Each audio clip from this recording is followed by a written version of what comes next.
संवादपत्रर 20तम वार्षिक उत्सव अनुष्ठित हो जाइछि।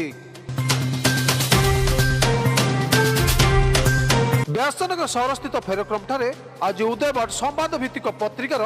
20तम वार्षिक उत्सव अनुष्ठित हो जाइछि।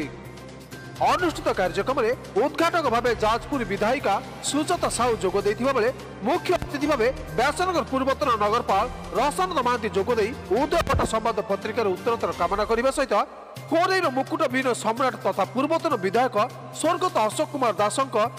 16तम श्राद्ध उत्सव में श्री दासंक सालिसविहीन राजनीति परोपकारी निष्ठाभाषी और समाजसेवी भली विभिन्न दक्षता को नहीं प्रशंसा करने सहित फोटोरे पुष्पमाल्य अर्पण कर श्रद्धांजलि ज्ञापन करथिले। आज जय उदयवाटर एनुअल फंक्शन आउ जड़े ओडिशार विशिष्ट राजनेता मुकुट विहीन सम्राट स्वर्गत अशोक दासंकर 16तम श्राद्ध वार्षिक आज धन्यवाद जनइबी जहाँकि महान व्यक्ति स्मृतिचारण सभा तापर एनुअल फंक्शन जो मैंने आयोजक करिसेंती तांको मो तरफ मु धन्यवाद जनाऊँगी जहाँकि ये महत काम महान व्यक्ति माने करती आ महान व्यक्ति उद्देश्य तेणु आज जो मुकुट विहीन सम्राट स्वर्गत अशोक दास जो तांकर नीति आदर्श जहाँकि आज तांकर समस्ते मने पकेवा पाई तांको श्रुति को से छाड़ी जाइथिबा जो श्रुति आज समस्त मन भितरे जो स्नेह श्रद्धा भल पाइबा देइछंती ताको आज समस्ते मने पकेवा पाई आज ये श्रद्धांजलि आ स्मृतिचारण सभा आज जो महान व्यक्ति कार्यक्रम रे मु जिमिति हेले जाइकी जोगदेवी कहीं निमंत्रण मते से बहुत पूर्वर करथिले मु तांको कथा देइथिली मु निश्चित भाव में जाई पहुँचबी। तेणु आज जो मैंने एठू आयोजन करिसेंती हमर दुष्मंत बाबू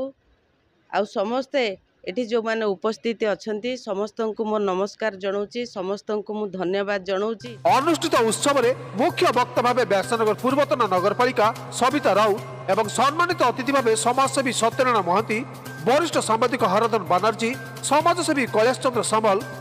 समाजसेवी चंद्रमणि सामल वरिष्ठ राजनेता बाबूलाल गुरु और काउंसिलर पार्थसारथी नायक प्रमुख अतिथि माने जोगदे श्री दासक जीवनी विषय में आलोकपात करने सहित श्रद्धांजलि ज्ञापन करथिले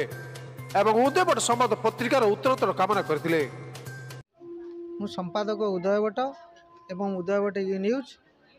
आमर जे मार्गदर्शक थिले सेतेबेले आईडीसी रो घरोईकरण होउथिला सेतेबेले उदयवाटर जन्म नैथिला एवं तार आमको परामर्श देथिले अशोक बाबू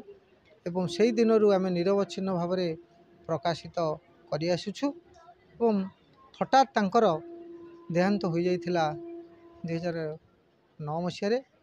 तापरे यह आमर 16तम तिरोधान दिवस बा श्राद्ध वार्षिक आम ये उत्सव को श्रद्धा और सम्मान सहित पालन कर आसुछु। विशेषकर खुशी लगिला जे आज समस्ते आसी ये पहुँचले आ दलमत निर्विशेष विभिन्न दलरू वक्ता माने अतिथि माने आसिले योगदान कले आ बाबू फोटो चित्र रे पुष्पमाल्य अर्पण करिक स्मृतिचारण कले और आज भी आमर यही दुईटी पेपर भी एनुअल डे थिला उभय सहित आम पालन करी खुशी मनइचु एवं सफलतार सहित लोक मैंने आसिक आम सहित जोग देइचंदी मु सेमानकु साधुवाद जनाऊँगी आउ अतिथि मानकु कृतज्ञ निकट में कृतज्ञता ज्ञापन करुछि कारण से माने आसिक आम सभा को साफल्य मंडित करछंती। उक्त वार्षिक उत्सवटी उदयवाट पत्रिकार संपादक दुष्मंत कुमार राउत तत्वावधान अनुष्ठित होइथिबा बेले एथिरे 7 जन वरिष्ठ प्रतिभावान मानकु संबर्धित करा जायतिला। एही अवसर में अशोक दास स्मारकी जातीय स्तर विभिन्न प्रतियोगिता रे कृति प्रतियोगी मानकु अतिथि मानक द्वारा पुरस्कृत करा जायतिला। तेबे उक्त कार्यक्रम में शताधिक लोक जोग देथिबा बेले उदयवाट परिवार समस्त सदस्यों पूर्ण सहयोग रे कार्यक्रमटी सफल होइतिला। जाजपुर प्रशांत कुमार पात्र रिपोर्ट न्यूज वन ओडिशा।